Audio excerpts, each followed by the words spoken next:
This is Up for Debate, episode number 213, recorded August 1st, 2021. Hello, everybody. Welcome to this episode of Up for Debate, the debate podcast that goes fast. I'm Sean Jennings, joined by, listen up, the guy we're talking about is a professional runner. He likes speed and is guaranteed to go down the hardest possible way, so make sure you've got your thunderwear on. We find him, we take him, and we bring him back. And above all else, we don't ever let him get into a car. It's Matt Mariani. Hello, Matt. Bravo, Sean. That was my half-ass rock impression. Probably the best intro we've had on this show. I don't even think it's a contest. Well, it's true, Matt. Don't ever let Matt get into a car. It's true. Because he can do never anything. Let me get into a car. If you do, it is a big mistake.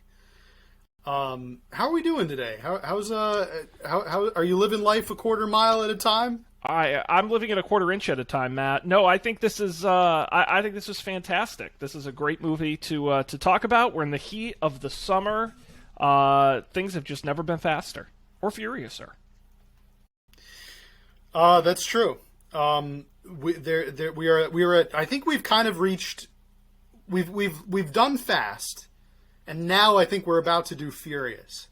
That's how I would say we're about to embark on furious, fast, furious, family, fun, and more fast. Furious. I was going to say fast again. Yes, furiouser. Yes. No, Matt. This is we got a lot to say about this movie. I know, but I think this is the movie that really finally solves a couple of the key gaps in the previous films in the franchise and really completes an Ocean's 11 ripoff. So it's exciting. Is there any place you want to start on this particular film? I'm going to pull up Five? my notes here. We are doing Fast 5, the 2011 installment of By the way, Fast 10 and years Furious. After the release of the very first The Fast and the Furious. A full decade, yeah. Which is insane to me to think about, that it took a whole decade. And even like Tyrese, who wasn't in any of he was in a movie in 2003, 2004, and it was not in another one until 2011. Really? Oh, you mean he wasn't in a Fast and Furious movie? Right. No, Okay. although I don't know how many other movies he was any in. movie. It's No. possible. But that's Possible. and we'll get into this when we talk about what it takes to build a franchise.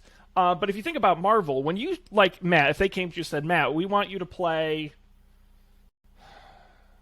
some Marvel character who hasn't really been in the movies yet. We want you to play Scorpion. Spider Cop. Who is Matt, please explain to me from your imagination, what is Spider Cop? Oh, Spider Cop is a Marvel hero that I just created. So, in sort of like how Spider-Woman is a woman version of Spider-Man, he's a cop version He's of like Spider-Man? RoboCop. Think RoboCop, but more legs. Oh, so he's a robot cop who looks like a spider. No, he's a spider who looks like a robot cop. Okay, was he a man who got turned into a spider? No. Or, so he's always been a spider. Backwards a little bit. Okay, so he was a regular spider, like a regular-sized spider, who was bitten by a radioactive cop. Right. And then grew in size to be I don't know where the robot part comes in. Robot legs. Okay. But also robot hands. I don't think you can have both. And I don't know. He's a cop. He can communicate with robots. Oh. Think about it. I think. You know what, Matt? I'm not going to think about it. We can workshop it. I'm not going to think about it. Anyway, if you were playing Spider Cop in a Marvel movie, they sign you to like a 9-picture deal. Like, you're locked in. Like, you can't not play the character. And what's amazing about this is they were like, guys, we're getting the gang back together. Someone called Tyrese. I don't know where he is or what he's been doing for the past 7 years, but damn it, we got to get him in this movie.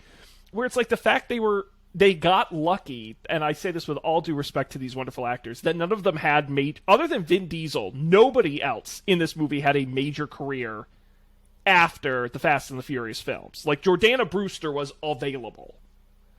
Oh yeah, know, they totally lucked out. They lucked out that everybody had a clear schedule, and because really it wouldn't work. I don't think they could land it unless they had gotten everybody back.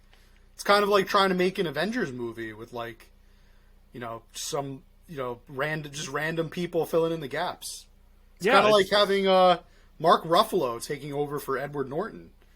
Like, it just doesn't work. God, Edward Norton would have been so bad in all those movies. I'm not saying Hulk is like my favorite character, but damn, that would have sucked. Because he's got to play the villain. I think he's somebody who it's such a shame because I don't think he really plays the villain much. I think Edward Norton would make a damn good villain. I don't think he could do a superhero movie regardless of role. I just don't think he's a franchise blockbuster guy. I mean, what's his biggest role ever? I thought that about Fight Club probably. I thought that about, like, I don't know. Could you ever see Robert Downey Jr. in a blockbuster Marvel movie? I guess that's true. I couldn't. I guess that's true. I guess you got me there. Before Iron Man, so. Yeah, that's interesting. My point is, Sean, that we're all heroes deep down. Yes, just like Dominic Toretto, who starts this film headed to prison where we last left him.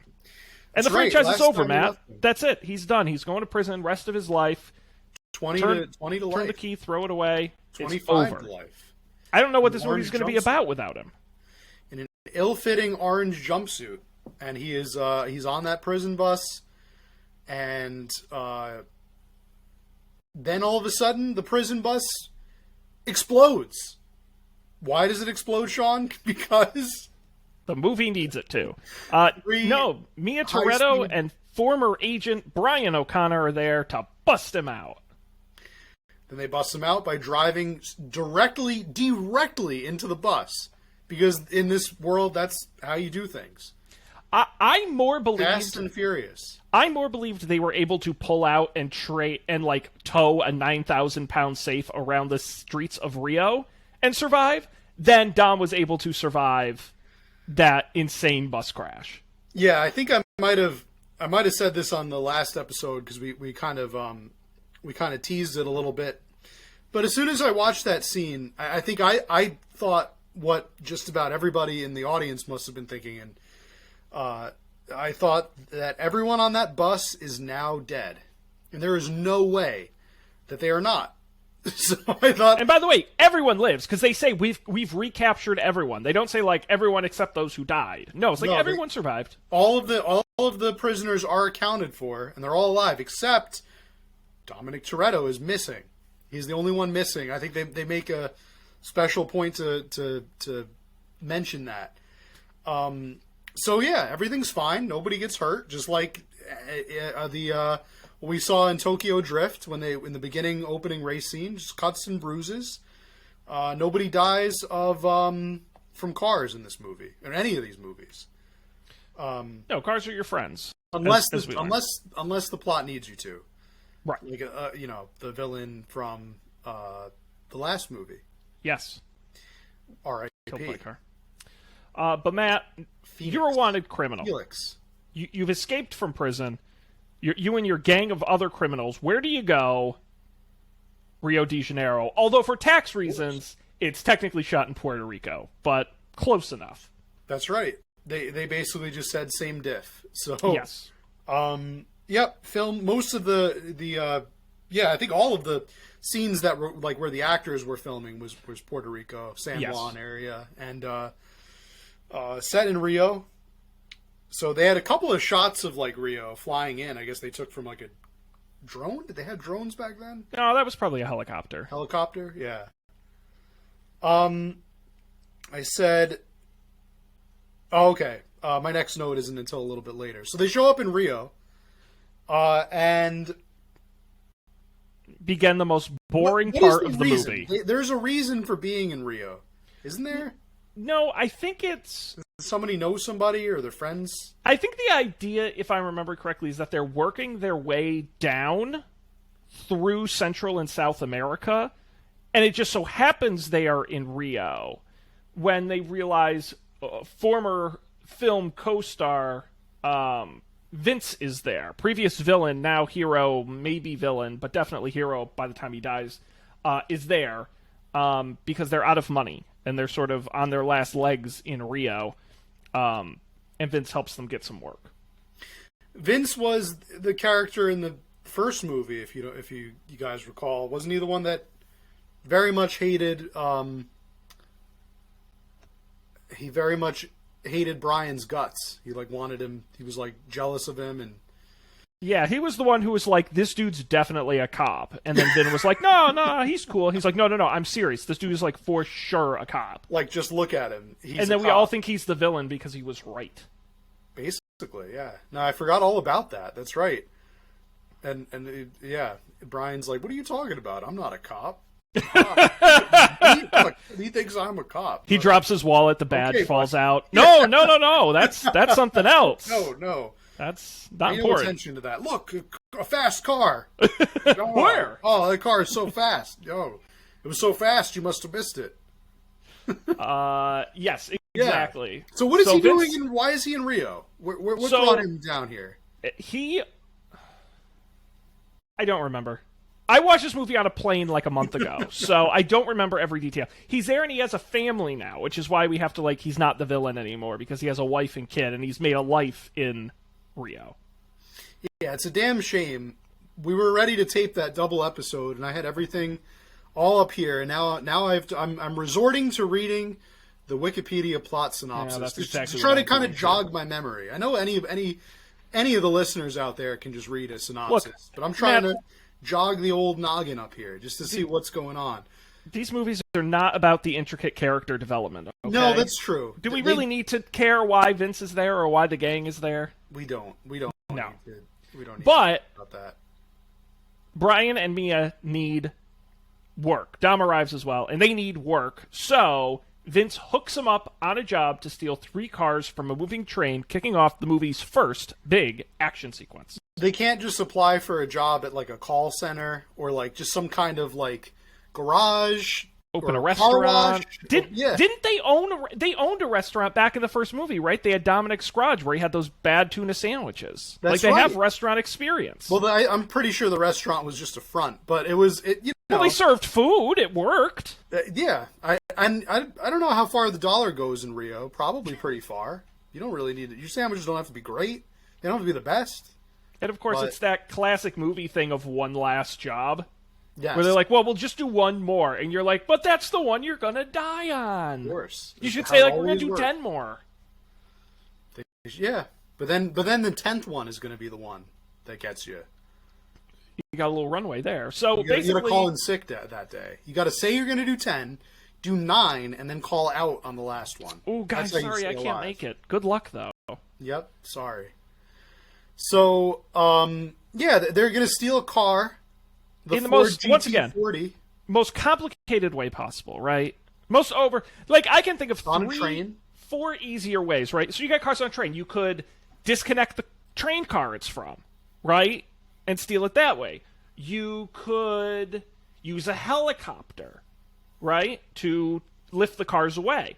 No, instead they decide to get this complicated tow truck rig contraption that drives alongside the train, which thankfully there's a clear, flat path along the train tracks, where it shoots in these cables, grabs the car, and yanks it out sideways onto the trailer, which then tilts back and dumps the car off.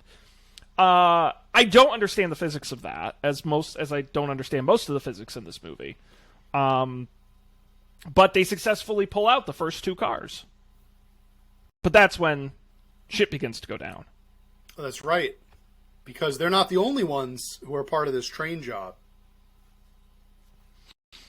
No, actually a couple different things. Because one, they start turning on each other. When they get to the last car, Mia's about to drive it away, and they say, whoa, hey, hang on a second. But at the same time, the DEA, who had seized the cars, is also on the train, and they're trying to get access. Gunfire ensues. Several DEA agents are dead. And after a lot of explosions and close calls and other stunts, they all survive, believe it or not. But they're wanted for killing the DEA agents. Right. So now they've successfully assisted a fugitive in escaping. Right. So aiding and abetting, and now they've actually murdered the federal agents, or so. Really, and this is in their escaped country, like the country they escaped to. So they've got quite a record here. And is this the point where the FBI is called in, or the or does that not happen until later? Okay. No. Next up is when we meet the supposed villain of the movie, Hernan Reyes, who is sort of a corrupt businessman / drug dealer who runs Rio. Dom and Brian are captured and brought to him. They're tortured to try and find the location of the car, but they manage to dramatically escape and retreat to the safe house. That's when they discover why he wants the car so bad. Matt, why is that? He wants the car so bad because it was his favorite car, and his uncle bought it for him when he was young. No, Sean, there's a computer chip inside of the engine. Wait, you mean like a potato chip? No, a microchip. One of those microchips that are very expensive. See, back before COVID, you were able to actually buy these little things called microchips. You're talking semiconductors. You feed them to your computer, and the computer eats them, and it gets smarter. So this microchip happened to have really important banking data or something on it. That's kind of the part where they might as well put their hand over their mouth and mumble that part. It's got all this banking routing numbers, banking, and it's got all this stuff on it. And which is like, it's important. It's an important thing. I can imagine Reyes being like, where did I leave that computer chip with the entirety of my financial information, including the locations of my $100 million in cash? I just had it. Where did it go? That's the part I didn't understand. Is the information about the location of his money? Is it among other things? I imagine it's in like a .txt file or something. It's like it's just written out like. I mean, they might as well just found is on 999 Wilson Street. I mean, they might as well have just found a sticky note on the back of the CD player. Talk to Royce, the bank teller. She's very nice. Tell her that you were sent by Hernan, right? Yeah. PIN number 1234. It's just on a notepad file. Yeah, but honestly, that's kind of how they mumble through it. Is they're it has all of his information. Why would you have that? Why would you need to know? Why would you store that on a computer device? And of course, in a very Fast and Furious way, it's not just on a computer chip. It's on a computer chip in a car. If it was... Of course it is. But I guess what I'm saying is, I would have an easier time believing if his money was behind some kind of sophisticated encryption code, and that's the lock, but the key is this little microchip that it has the coding the information that unlocks the money or something. Even that's stupid, but that makes a lot more sense than how they describe it. It has the location to all of his money on this little chip. Yeah, there are a lot of ways this movie is stupid. I mean, at one point in the movie, they tail all the guys who are delivering the money, which would have been an easy way to find the locations without the computer chips. So, right. Again, Matt, you got to remember, right? It's like when you're writing a Fast and Furious script, it's not about what makes sense. It's about moving the plot forward. So it's like, okay, early scene, we got to get them to Rio. How about they just go there? Okay, great. They're in Rio. They got to do something with cars. All right, they steal a car, but why would they steal a car? It's got to lead them to the bad guy. We'll just put a computer chip or something in it, right? And that'll get them to... Okay, but they found the bad guy. Now, it's like that's how you move a plot forward. It doesn't have to make sense. Speaking of moving the plot forward and not making sense, I wrote that when they're captured by Reyes, I said, this is... Why even bother having them get captured at all when they escape so easily? This is probably the easiest escape I've ever seen in a movie where the main characters get captured, because they basically he leaves them alone, which he never should do, right? He's like tells his henchmen take care of them or something, and then they do the old their legs aren't bound, their arms are bound, but their legs aren't, so And by the way, I think like 2000s action movies love this trope where like Oh, yeah. the guy goes in to start like trying to torture them, and then he just like uses his legs to like strangle the guy and like cause a ruckus, and then somehow they're able to break out of the chains. Yeah, it goes back to that classic action movie staple of why don't you just kill them or knock them unconscious? Shoot them. Just shoot them. Just shoot them and throw them in a ditch. Like, but we talked about that at length with our Bond series, right? Every Bond villain, This movie owes a lot to Bond. It's just that notorious for that. Yeah, absolutely notorious for the old like. But now I'm going to, that parodied in Austin Powers, like, I'm going to keep my back turned while this elevator slowly lowers you into the lake of sharks. So you didn't check to make sure he was dead? Right. But Matt, this is the part where probably my favorite part of the entire movie lands in a carrier plane and gives the speech I just gave you. Diplomatic Security Service agent Luke Hobbs is here, as played by Dwayne "The Rock" Johnson. That's right. We got our Rock debut. And I gotta say, Matt, this was, and I'll just get to my point right away, I won't belabor it. I figured out what the first movies in the series were missing, and it's a good, not villain necessarily, but a good antagonist. Because if you think about the earlier films, it's mostly just generic drug dealers, generic street racers, each other. They never had a good, like, stand-up, big-name villain in these movies. And The Rock brings so much playing against Vin in this movie that watching the fight between the two of them, which we'll get to, the one-on-one fight in the warehouse, was so good. Like, I'm like, oh, these are two Hollywood actors who are, like, professional, fake-punching stunt guys. And watching the two of them fight is like, holy shit, it was awesome. So I love The Rock in this. Oh yeah, the movie gets substantially better when he shows up.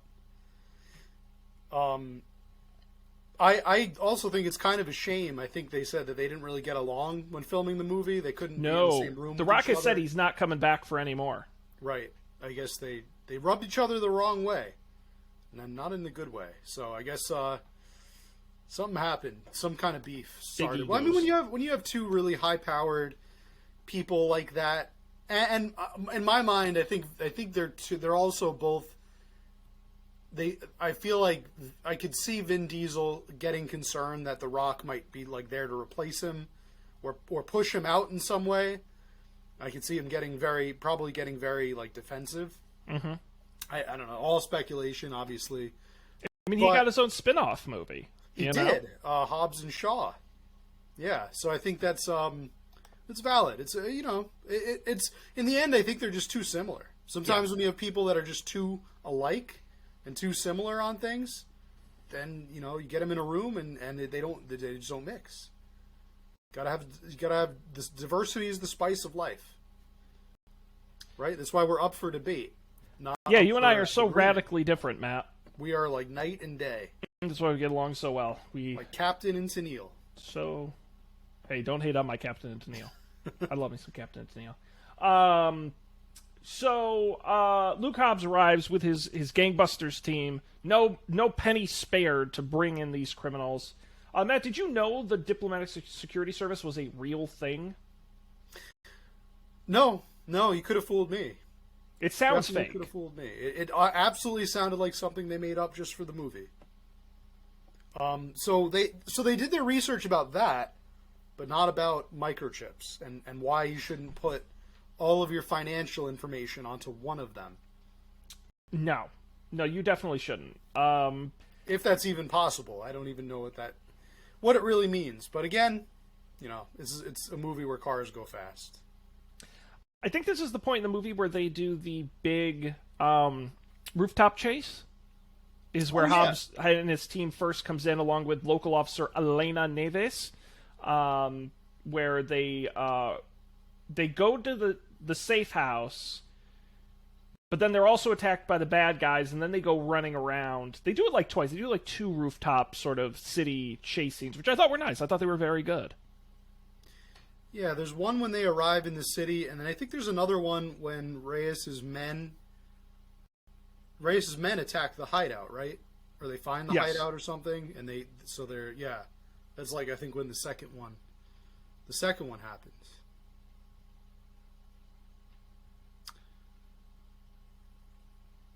Sean, how sweaty was Luke Hobbs in this movie? Could he have been sweatier? Yes, I think he should have been. I think he should have been sweatier. I think he wasn't sweaty enough, frankly. It's hot in Rio. Absolutely the sweatiest cop of them all. It's great. It's great. The irony is that Brian was an undercover cop, and he didn't get nearly as sweaty as Luke Hobbs. But he has a lot of muscles to carry around. That's got to be exhausting. It's got to be the reason, right? That's got to be why. A lot of muscles, a lot of really heavy guns. That, by the way, I think we'll get into it later on. But a lot of guns in this movie, a lot of different weapons. Yes. For the first time, I think we get a look at basically like a modern warfare arsenal. But of no weapons. I would say no character with an actual character name gets shot, right? I think one or two people get blown up, but does anyone get straight up shot and killed? Oh yeah.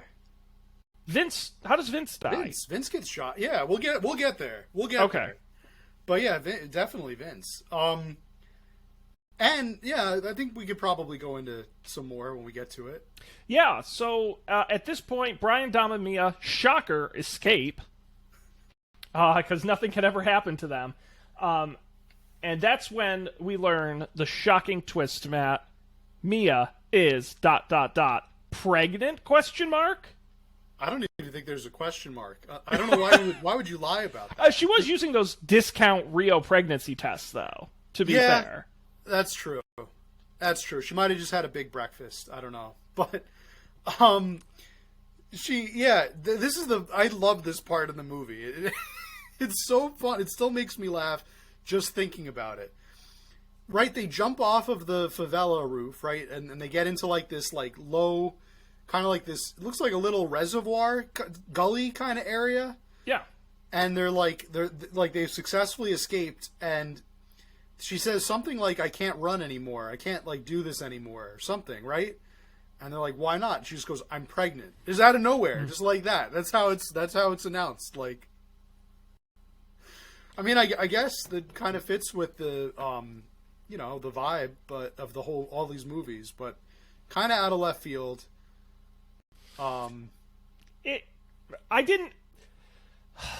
Bold move telling the husband and the brother at the same time. Yeah, and everyone's nice about it. And we're not really family. Probably a good idea, yeah. But from a movie perspective, maybe they just thought they weren't going to make more of these. But I'm like, they can't keep being Fast and Furious with a baby, right? I'm sure they could figure out a way. I mean, we'll find out, but we'll find out. But I'm sure they'll figure out some kind of a way. I'm trying to see what does Dominic say to this. He says something about this family just got bigger or something like that. Yeah, you're right. No, I don't have a good line on the IMDb quotes page about it, but yeah. Really? Nothing about I just did a Control F for family. Nope. It was very generic, if I remember correctly.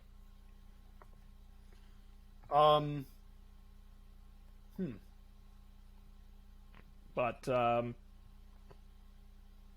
yeah, so this is what encourages Dom to stick together with the group, and changes the whole direction of the movie here, because that's when the heist element kicks in. That's right. I mean, if the pregnancy announcement hadn't happened, they probably could have just kept running, I guess, through all of Brazil. But they don't. Dom stood up and said, "We're gonna steal the Declaration of Independence." I was gonna say it's time. This is the Nick Cage part of the movie where the heist is underway. So they decide to steal the $100 million+ that they know the locations of, and they agree that it's hard to steal from 10 different locations. So instead, they're going to have him consolidate the money and steal it from his central vault. But Matt, no man does it alone. That's right. You need an army. We need a crew. A team. And they know just the guy. if it's a heist you want, you got to assemble the team. That guy is George Clooney. You got to get George Clooney or Frank Sinatra, one of the two. One of them's alive. So what a great crossover that would be. Yes, and get them. Yeah, it would just basically be a longer Ocean's 11 movie, pretty much, with more cars. With more cars, exactly. Which is what this movie is to begin with. I just love how they're not even ashamed of cribbing the idea. They're just like, let's just take the scene from Ocean's 11 when they're assembling the team together and just like literally just copy and paste our own characters onto that scene. They do the whole thing with the like talking. We need somebody who's got, somebody who can get in and out. Somebody that knows somebody a real fast talker. Yeah, and of course they and well, as he's narrating that, they show the scene with the fast talker. with Tyrese, I believe is right. Tyrese Gibson. So and Brian goes, "I got a guy." Cut to Tyrese. So basically, Matt, if you were a named character in a previous Fast and Furious movie, you're back, including Roman Pierce, as played by Tyrese Gibson from the second film. Believe it or not, Matt, fun fact, Tyrese was committed to Transformers Dark of the Moon, a far worse movie, at the time he signed on, so he flew between Puerto Rico and Atlanta to shoot both at the same time. Wow. Absolutely wild. He plays a soldier in that one. We've got Chris Ludacris Bridges back as Tej Parker. I was afraid if I said too much about the Transformers movies, you would make us watch those next. So honestly, I do think that would be entertaining. But even that's still pretty amazing that he filmed both of them at the same time. I'm trying to think of movie franchises I just straight up would not let us watch. Pirates of the Caribbean would be one I would say we're never now. See, I really enjoyed those movies. No, the first one's fine. I'm not doing like 4 and 5. I'm just not doing it. I think, all right, save that as a soundbite. We can use it in our first episode of the Pirates of the Caribbean. I was going to say, episode 700, and we have nothing else to talk about. So Tej is back. He gets a little back and forth with Roman Pierce. We've also, Vin knows a guy, Han Liu, who we may know from the future in Tokyo Drift. He is in on the team. We have People must have been very confused to see him, right? Like, I would... somebody in the audience, he's in 4. Most people's heads, but they must have been like, no, but he's in 4. Oh, that's right, he is at the beginning. 4. Yes, so they're probably just like, whatever. I guess this guy's not actually dead. Yeah, and again, this was 2011. The internet was a thing, and since they were reassembling everybody, I'm sure people think. But I agree with you, like not the most. They rearranged the chronology, but he is probably the best character in Tokyo Drift, or one of the best. Also makes sense why Boredom McGee is not in the movie. The boring Paul Walker. Oh, your boy, Jay Wales. It's me, Lucas. Yes, Lucas I thought he was a guest star. That was such a good impression. So we're gonna heist one of them vaults, ain't we? Gee, wow, this is really something. He was sitting next to you. Yeah, I drift now.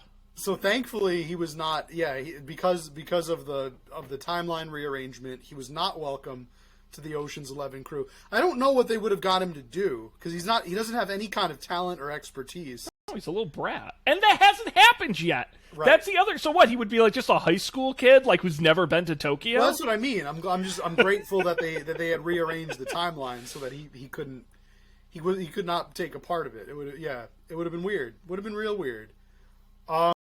We have Gal Gadot as well, who's coming in as Giselle. She does guns and motorcycles. She does an awesome job in this. She's movie, great. As God, usual. she's great. And by the way, probably the only one. I looked this up and I really tried to research this a bit. I think the only one with actual arms training. Yeah. In the whole movie, because she was in the Israeli military. So I'm quite sure, unless The Rock was part of some kind of military training for one of his other movies, but I don't think so. Like official military training, not like you're in a movie and you need to look like you know how to hold a gun kind of training. Right. Yeah. No, you're absolutely right. Mm-hmm. And she has some great one. I love when she goes with Han to where Han's like, how are we going to get close to him? And she goes, let me handle this. And she just like is a good-looking woman who just like goes up to him. And of course, lastly, the pair of Tego, or Leo and Santos, who were the members of the heist team who we met in the fourth film. Yes, R2 and C-3PO, pretty much. Who speak mostly Spanish. Yeah, that's pretty much right. They're fun. I like them. They grew on me throughout the movie. I think, who's the most expendable worst member of the crew? Because I have an opinion. I certainly hope you're not gonna say it's Luda. My boy Luda. No. He's Luda's cool. good. The most expendable member, unfortunately, would be Tyrese. Yes, exactly what I was going to say. He's just funny. That's his He's only talent. He's redundant with Ludacris. You don't need both of them. Like, yeah, you need the one funny guy. He's funny. See, the thing is that, like, Luda is funny and cool, and also a little nerdy.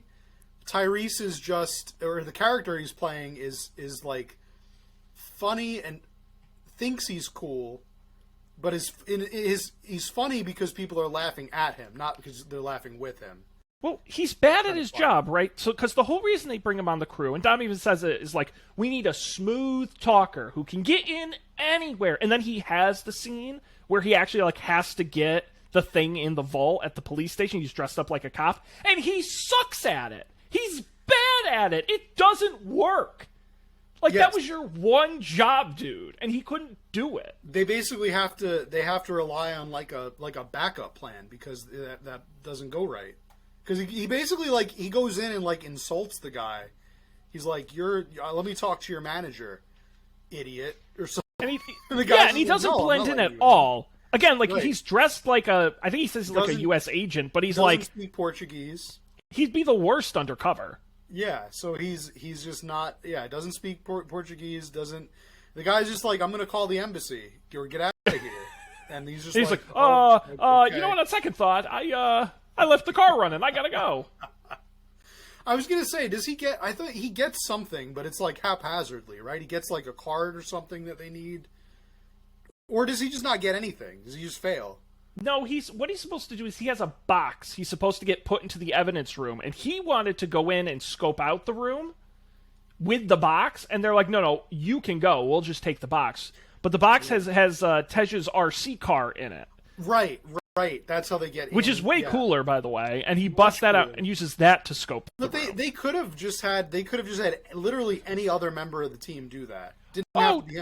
Could have been Paul Walker, who this whole time is doing nothing. Gal Gadot clearly proved, like, I'm a good-looking woman. I can get whatever I want. And they're like, that's what we need you for. Or if they wanted to do a thing where, like, it's, everybody needs a role to do. Paul Walker could have done it. Like, Brian, all he does is just watch. He watches Luda drive the RC car. I don't think he does anything. Oh, and then he goes to the race. Him and Dom go to the race after. Yes. That's like their thing. But yeah. So they each have their own role to play. The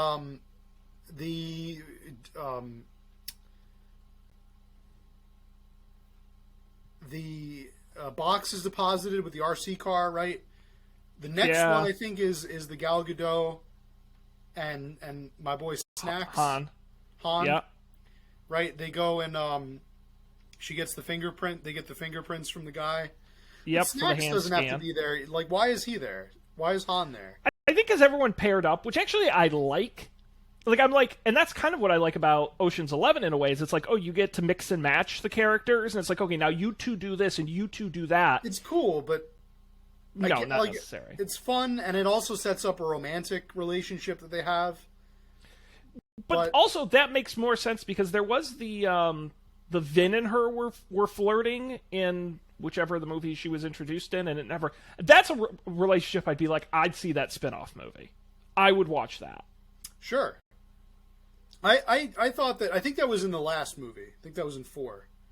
Yeah. She was introduced, yeah. And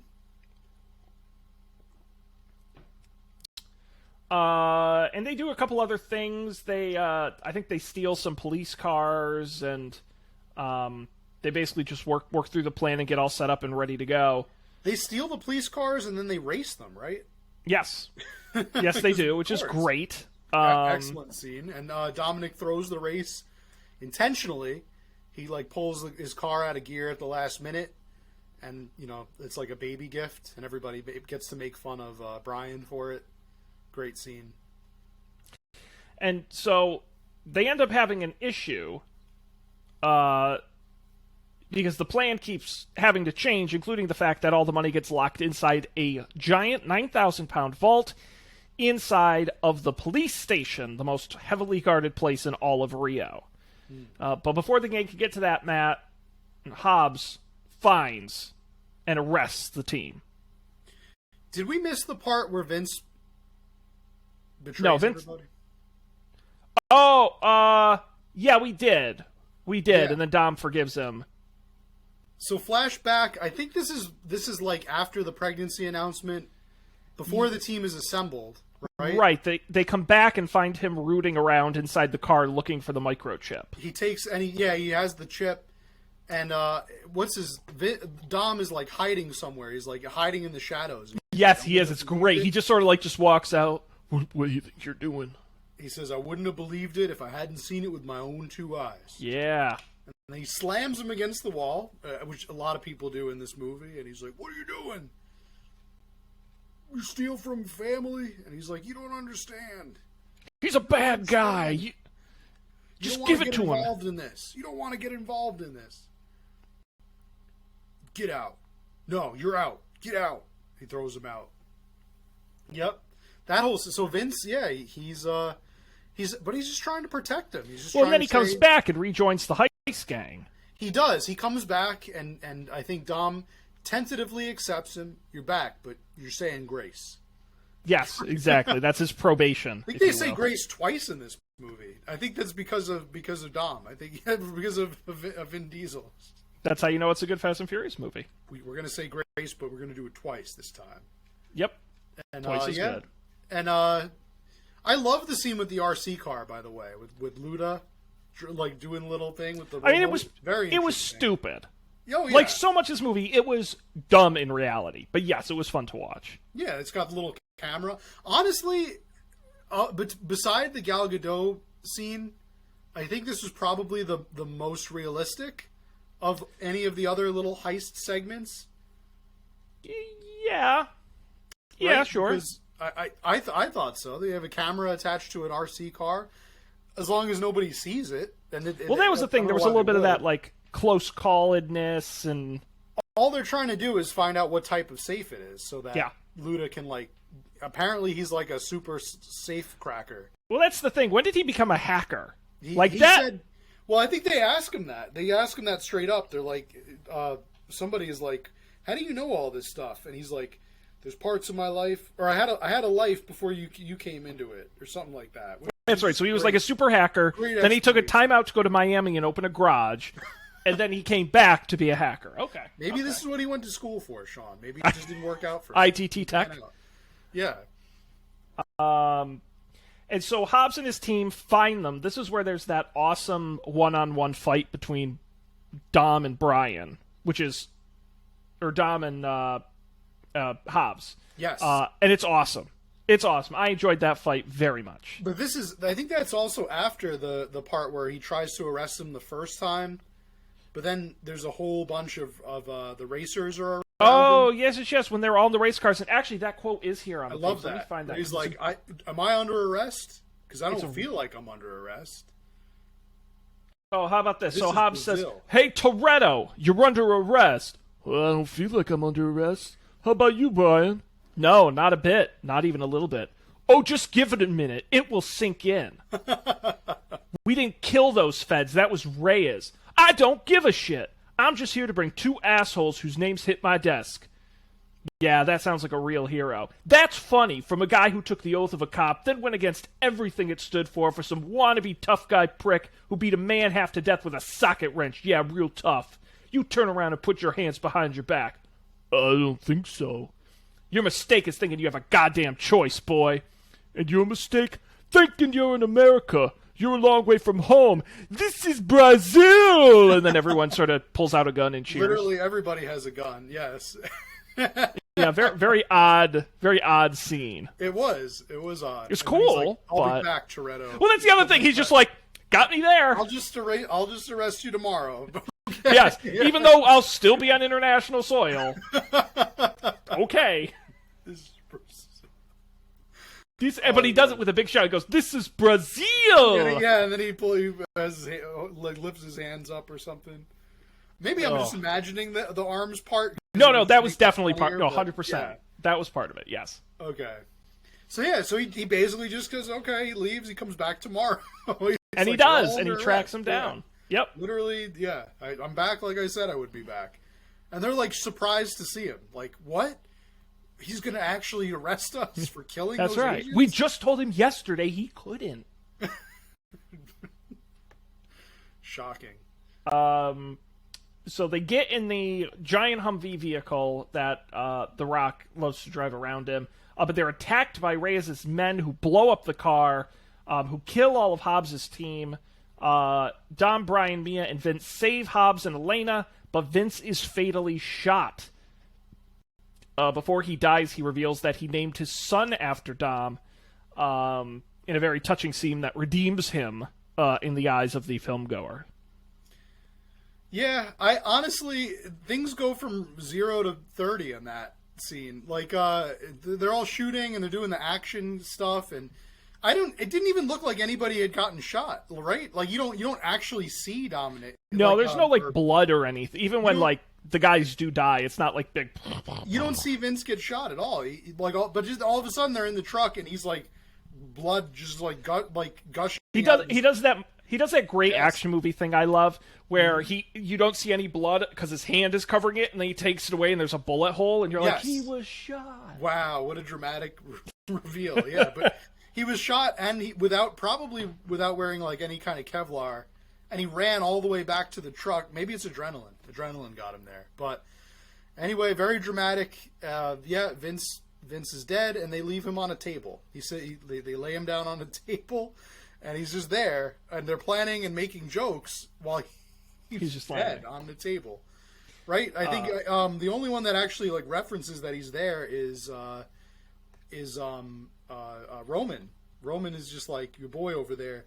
Well, that's because he doesn't want to do the heist anymore. Right.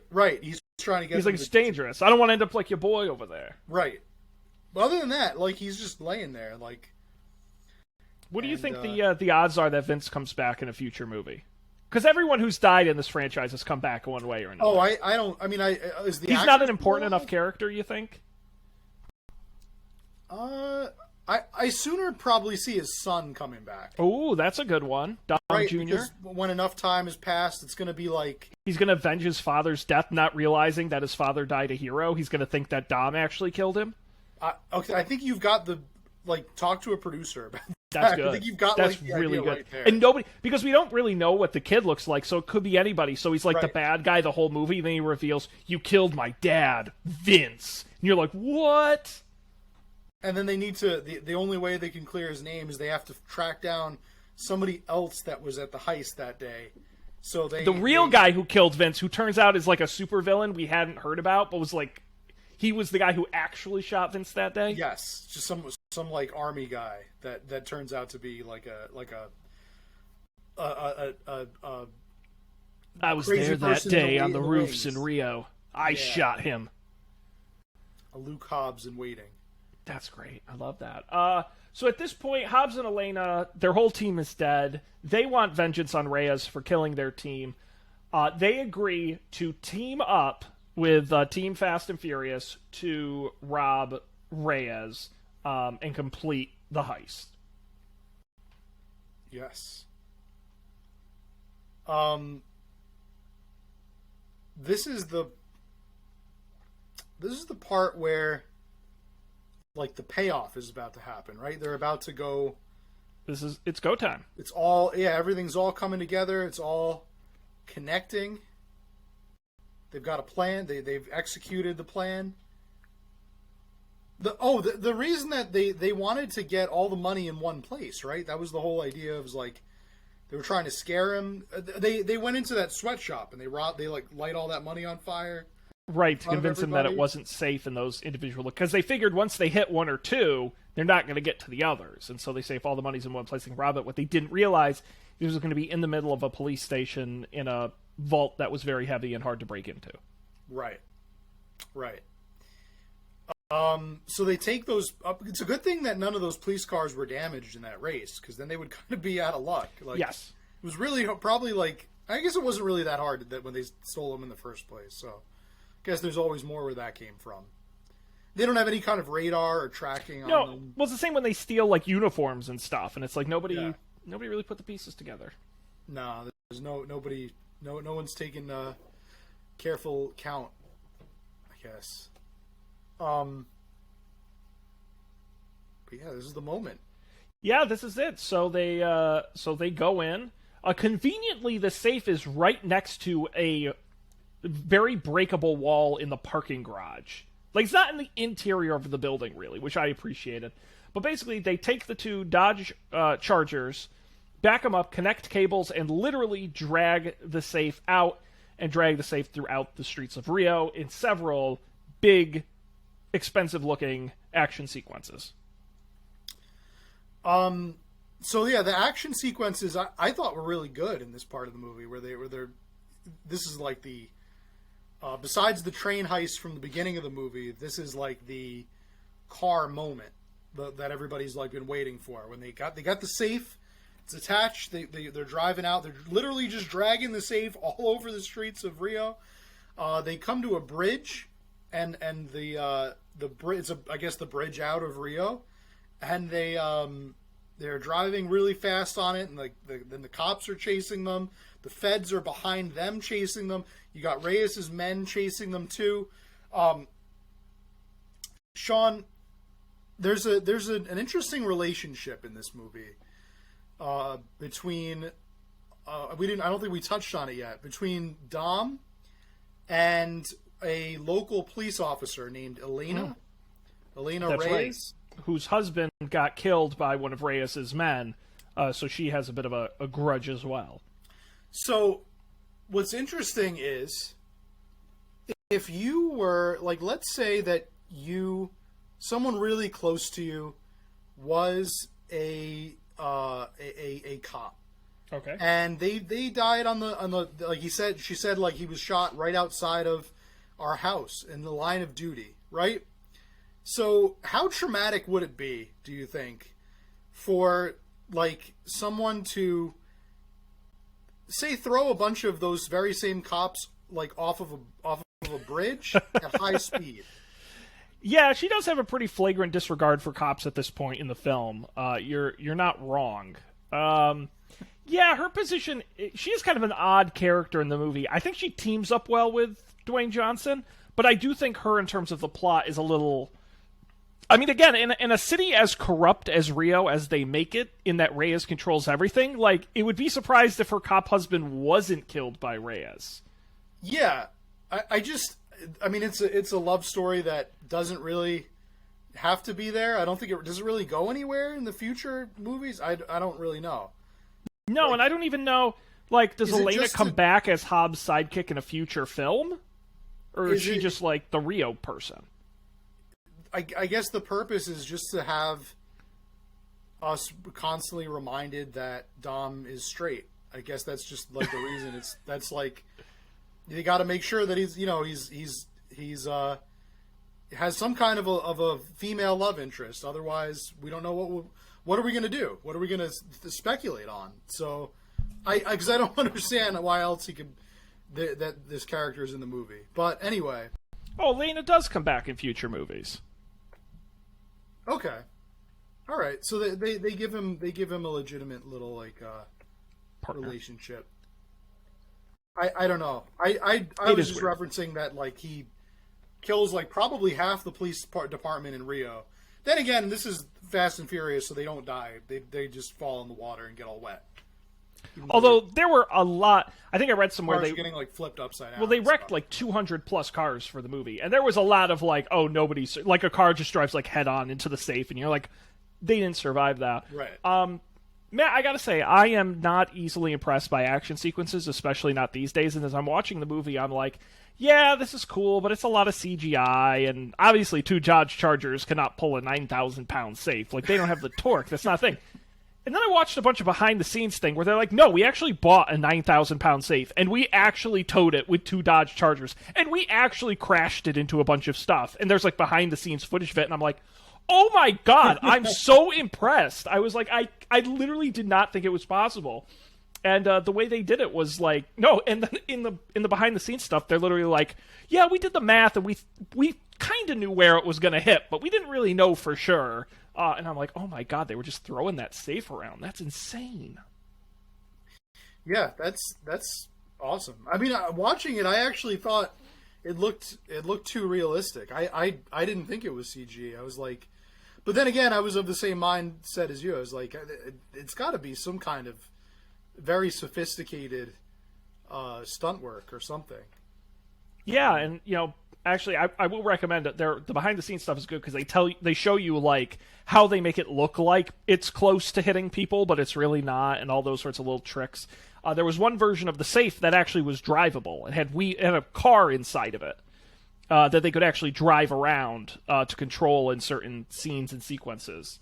But basically, they towed all throughout Rio in a very long, very good action sequence. And like you said, Matt, they end up on the bridge. They get there at the end. They eventually...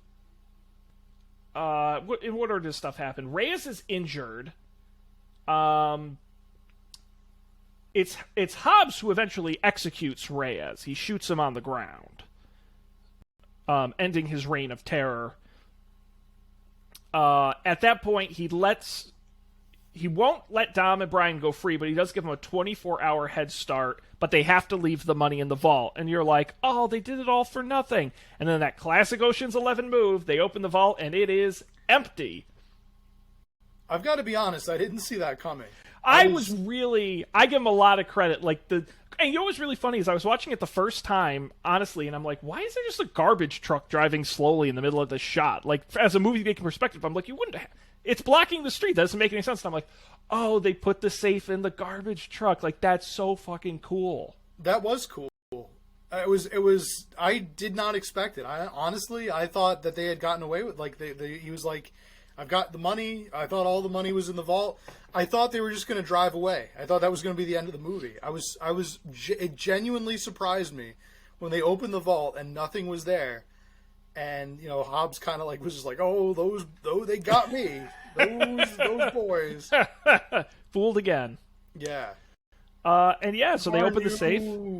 They get the cash. Toretto. And then we get a bunch of shots of them living their various dreams and how they're spending the money, including Brian and Mia living on a tropical beach to end the movie. Yeah, you got... Brian, Mia, and Dom are on the beach. They're going to race around the beach. Yes, a final no stakes race. What I can only imagine would just be like that Mario Kart stage where you drive around the beach. That's all I could picture in my head when they alluded to the 2 cars they were going to drive around this little island.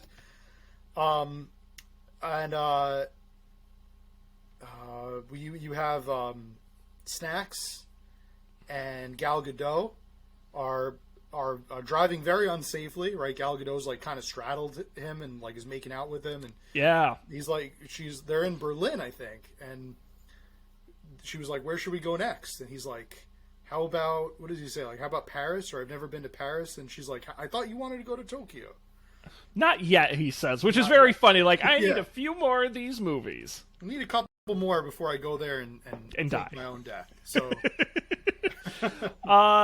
We see Tej has opened his dream is just, I'm going to open a garage with reasonable prices, and we're like, God bless you, Ludacris. I thought that was great. Yeah, that's a realistic and tenable goal. He's doing what he loves. Yeah, and of course Tyrese, being a dick, shows up in a fancy sports car and it's like, you're such a loser in your stupid garage. Look at me, I'm macking on chicks in my hot car. And then Tej says, actually, like one attractive female with him. And then, they're like, let's go, all right, get in the car, let's go to dinner. And Tej is like, all right, but I'm driving. And he laughs at him, like, what, I have this beautiful car, and you're going to drive? And he's like, not in that. And then he hits the button, and of course the exact same car. Yes, because he makes a point of how it's one of a kind.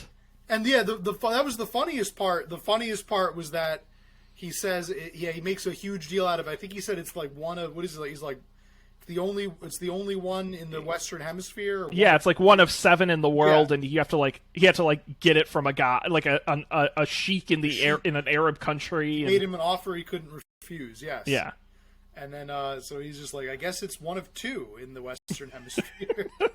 Again, Ludacris getting the best joke and the last laugh at Tyrese's expense, which is great. Excellent, yeah. And how do our two Spanish-speaking fellows? How do they enjoy the money? To be completely honest with you, I don't remember. Which, by the way, I should mention, they're actually famous in real life. They are Puerto Rican singers. Yes, go figure. They play Leo and Santos. Yes, it's Tego Calderon and Don Omar. But I don't know. I'm sure they spend it doing something fun and funny. But speaking of not fun and funny, Matt, in classic franchise fashion, there's a mid-credits scene. There sure is. Oh man, this was great. I love this. So Hobbs is sitting in his office at the Diplomatic Security Services, trying to locate these guys and bring them in. And Matt, you said there's no way they could bring in more characters who were formerly in the franchise. No. They got to slip one more in. Eva Mendes returns as Monica Fuentes from Too Fast, Too Furious, who says, "Hey, boss, you got to take a look at this," and tosses him a file. She's talking about a hijack of a military convoy in Berlin, and he says, "Well, what's this got? This is important. What's this got to do with anything?" And he opens it up, and there's a photo of Letty, who had been presumed dead, but she's not dead. She's alive and returning in Fast and Furious 6. Do you believe in ghosts? Yes! Oh, it was so good. And like, of all the photos, you're like, yes! Yes! I was like cheering. I was like, yes, if you're going to do the franchise thing where characters come and go and they die and they undie and all this stuff, it's like, yes, that's great. That's so the best exciting. Way to reveal it, yeah. Had to be. And there you go. That's it. A Fast 5. Yes, indeed. A great stuff. Matt, would you like some trivia about this film?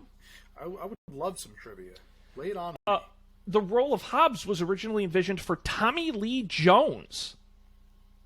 And it was actually a fan suggestion from a woman named Jan Kelly, who said she would love to see Vin Diesel and Dwayne Johnson work on a movie together, and they rewrote the role for Dwayne Johnson.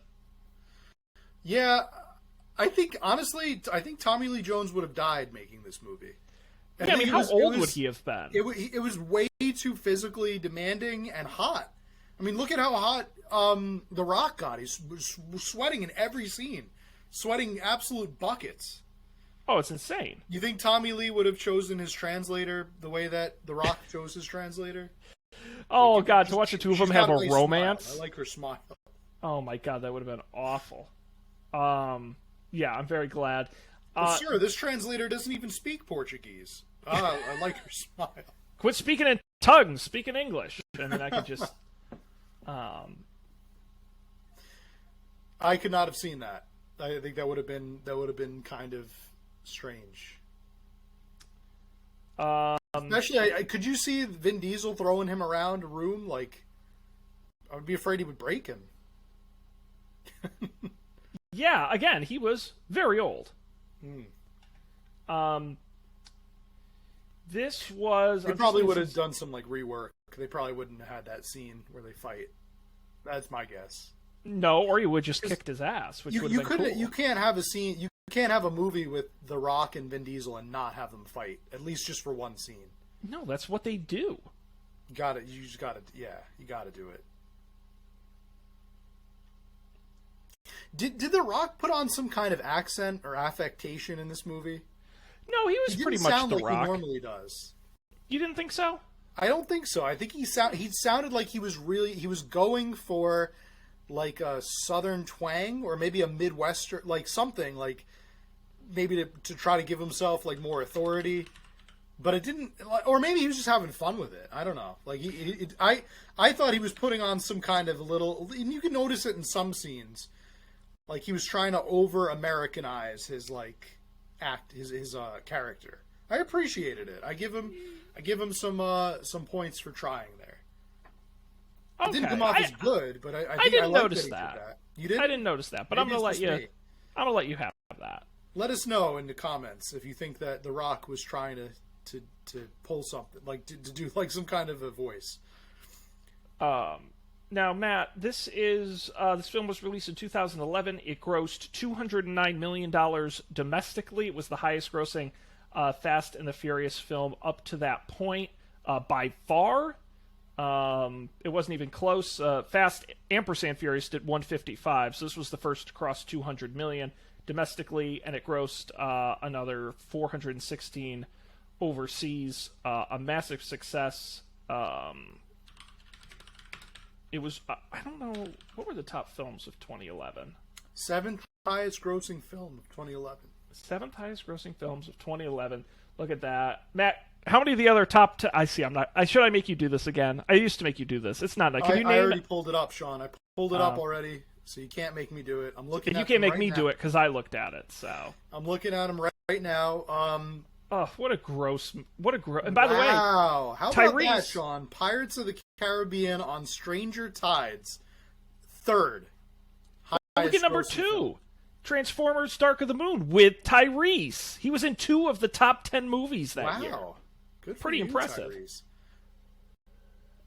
You had, the of course, Smurfs, Cars 2. What a bad year in film. Well, I mean, nobody was beating Harry Potter and the Deathly Hallows. I mean, this was the year The Artist won Best Picture. I mean, what a garbage year in movies. I love The Artist, Sean. Yeah. It's one of my favorite movies in the recent... I've never seen it. I just know people like to make fun of it. So. I enjoyed it. I thought it was great. But it was also, like, I guess Oscar baity. This movie was also very Oscar baity. Because they were trying to be Ocean's 11 and The Italian Job. Rolled into one. Yeah, this movie went on to... Should have won an Oscar. Should have won Best Picture. Well, it did win Teen Choice Award for Best Action Movie. So... I mean, it was... And it was up against Kung Fu Panda 2. So... Well, and also Mission Impossible Ghost Protocol. So do you want to hear something truly insane in retrospect? So the 2011 Teen Choice Awards, the Choice Movie Actor in Action, right? The nominees were Paul Walker for Fast 5, Vin Diesel for Fast 5, Dwayne Johnson for Fast 5. None of them won. Johnny Depp won for The Tourist. I was going to say Johnny Depp for Pirates?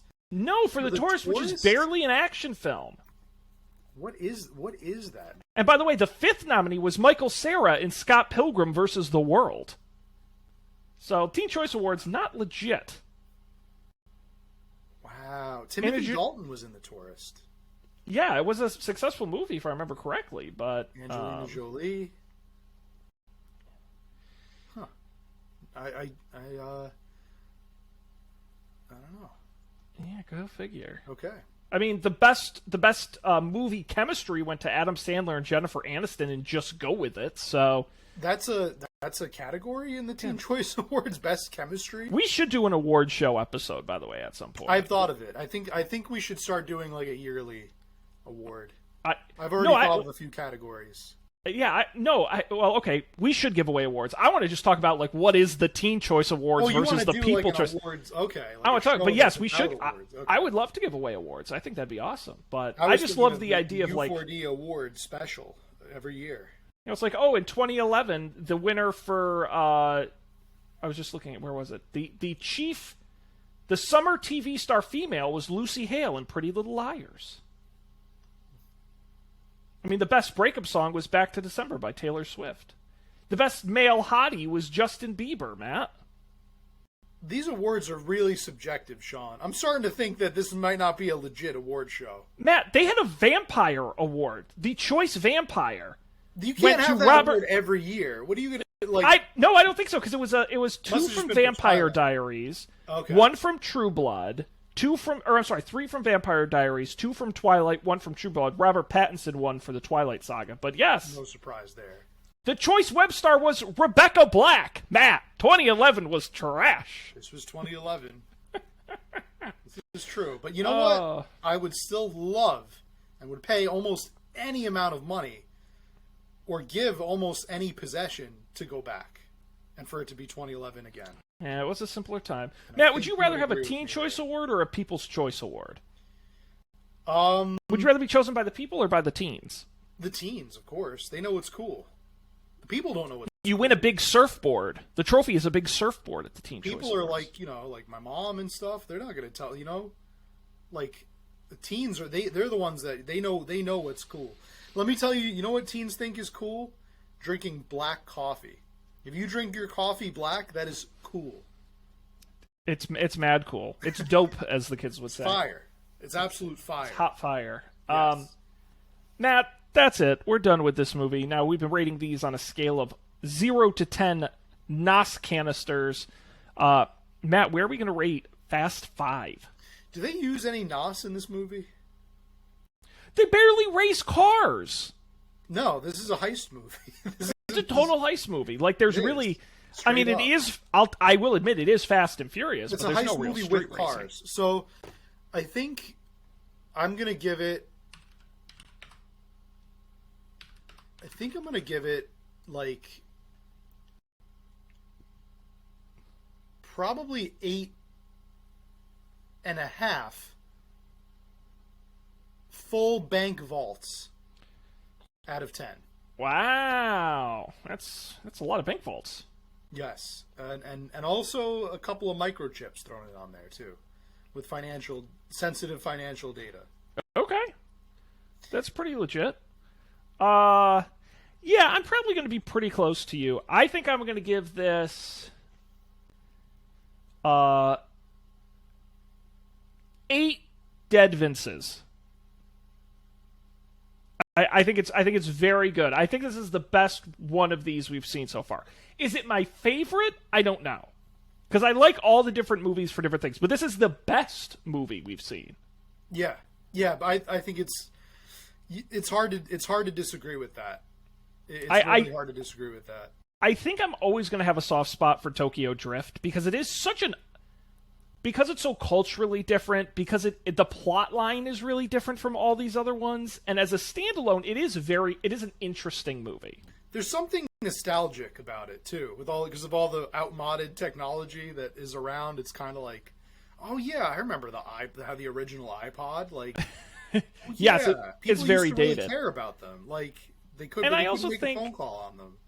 I do think the drifting does make it more unique than a lot of these other movies. So I will, but this was definitely the best, like, made and entertaining and, like, complete movie of these we've seen so far. Now, Matt, next week we're going to be back with 2013's Fast and Furious 6. Fast 6. They should have renamed it. They should have called it G6. I don't know why. Like, fly like a G6. Was that song out yet? I was literally about to say, when did that come out? If it is, there's almost I will bet you dollars to donuts that it is in the movie. The Far East movement. Jeez, that's so Was that like on the soundtrack for one of these movies? Has to be. It was 2010, so it would have been a couple years old at that point. Doesn't seem that old. Let's see if does it say in here where it was used. Popping bottles in the ice like a blizzard. Yeah, it doesn't say if it was ever. Yeah, it doesn't say if it was ever used in any movies or anything. I think it was. I'm just going to say that it was, and I will be shocked if it is not. How do you let that opportunity get away? Do you like know, a Matt, G6, that and like a G6, Fast 6? Like a G6 reached number 1 on the U.S. Billboard Hot 100 chart for 3 non-consecutive weeks, becoming the first single by an Asian American artist to do so. That's sad. I would have put it right in the opening credits. That's how I would have used it. Although right in the opening scene. Like we didn't talk about it last week. Fast 6. It would just fly like a G6. Then cars are going real fast and they smash into a bus and then the logo comes up. Tires everywhere, and then they're just like walking out and they have like a little bump on their head. They're like, yeah. That's how I'd start that movie off. Well, we didn't talk about it, but on when I edit the audio versions of these, I put in clips from like the trailers and stuff to get people excited. And Fast Ampersand Furious, the fourth movie, the trailer goes to a slowed down dramatic version of Crank That by Soulja Boy. And I was like, what a time. What a moment in music history right there. Where it's all slowed down and like dramatic while the cars are exploding. It's great. So Soulja Boy, tell him. Oh, God bless him. Matt, we are done here. What a film. What an experience. We're going to be fresh. Have you watched Fast and Furious 6 yet? I have not. Okay. I'm trying to watch it when we get closer to the recording thing. No, it's good. Less I haven't either. information leaks out of my brain. Can keep it all up here. So we're going to be nice and fresh for next week, which is a good thing. I am excited about that, so come back and join us then. UpForDebate.tv is our website. You can go there. We've got the archive with all the episodes as well as in your podcast feed, wherever you subscribe to us. Listen to the previous movies and make sure you're all caught up. You can also follow us at UpForDebateTV on Twitter.com or email us at UpForDebateTV@gmail.com. That is going to wrap it up here. Matt and I have other places to be fast and furious. So on behalf of him, I'm me. Thanks for being here. We'll see you next time for another rip-roaring edition of Up for Debate.